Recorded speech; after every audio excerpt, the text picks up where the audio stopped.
وسوسے اور برے خیالات سے بچنے کا طریقہ بتائیں۔ میرے بھائی، سب سے پہلے تو یہ آپ سمجھ لیجئے کہ وسوسے اور یہ خیالات ہمیں آتے کیوں ہیں، پہلے ان کے سبب کو ہم جانیں۔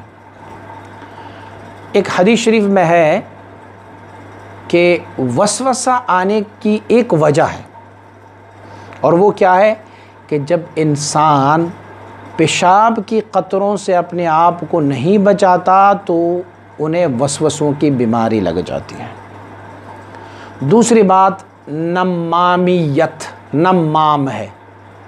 نمام کی معنی اس کی بات کو وہاں تک پہنچانا اور وہاں کی بات یہاں تک پہنچانا، اس کو نمام کہتے ہیں، چغلی کرنا۔ یہ دو خاصیتیں جس بندے میں ہونا تو اسے وسوسے کی بیماری آتی رہتی ہے۔ مشائخ نے اس کے لیے بہت بہترین طریقہ دریافت فرمایا ہے۔ سلسلہ عالیہ نقش بندیہ میں لطیفہ نفس ہے، اور اس لطیفہ نفس میں کثرت سے ذکر کرنے سے بھی یہ وسوسے دور ہوتے جاتے ہیں۔ دوسری بات، مشائخ نے لا حول ولا قوت الا باللہ العلی العظیم کا تذکرہ فرمایا ہوا ہے کہ اگر لا حول ولا قوت الا باللہ العلی العظیم کا تذکرہ زیادہ کیا جائے، ان کا ذکر اور ورد زیادہ کی جائے تو بھی وسوسے ختم ہو جاتے ہیں۔ اور ایک حدیث شریف میں یہ بھی موجود ہے، اگر دوران نماز کسی کو کوئی وسوسہ آیا تو وہ بغیر اس کی کہ چہرے کو گھمائے، بلکہ تھوڑا سا اپنے لیفٹ سائڈ بائیں طرف سے اپنے چہرے کو یوں کر کے گھمائے، قبلہ رخ سے ہٹے نہیں، اور جیسے بندہ تھوکتا ہے نا، وہ تھوک جیسے پوزیشن بنائے اور 3 دفعہ وہ تھوکے تو بھی وسوسے ختم ہو جاتے ہیں۔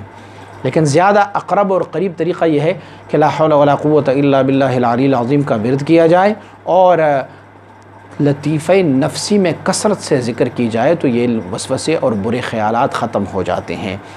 برے خیالات کی ایک وجہ ہماری آنکھوں کی برائی کی طرف دیکھنا، جو ہماری نظر ہے اس نظر کی ہم حفاظت نہیں کر پا رہے، تو اسی لیے ہمیں برے خیالات بھی آتے ہیں۔ آج کل میڈیا کا دور ہے اور میڈیا میں پتہ نہیں کیا کچھ ہوتا ہے، رات کو بندہ اپنی نظر نہیں بچا سکتا، اپنی خیالات کیسے بچائیں گے؟ جب پہلے نظر بچائی جائے تو پھر خیالات بھی نہیں آئیں گے۔